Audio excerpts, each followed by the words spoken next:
Don't let your child grow up with a victim mentality.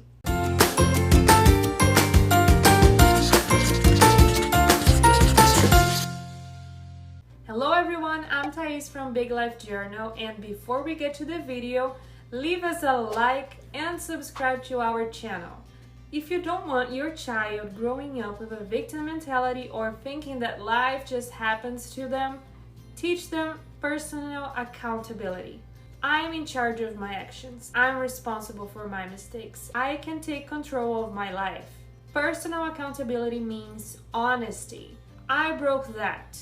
Mistakes happen and we are responsible for making amends and learning from them. Personal accountability means no excuses.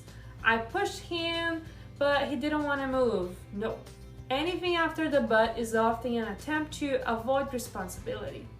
Personal accountability means eliminating the you statements. You made me so angry.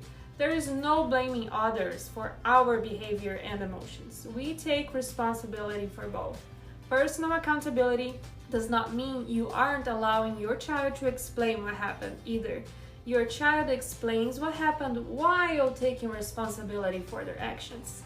Tell your child, personal accountability is a superpower that can help you always be in charge of your life. Start a culture of accountability in your family so your children have the skills they need to take ownership of their lives. If you would like to have access to even more parenting tips, download our free Positive Parenting Planner. Link in the description below the video. Don't forget to like this video and subscribe to our channel for more bite-sized parenting tips on raising confident and growth-minded children. Thank you so much for watching. Bye-bye.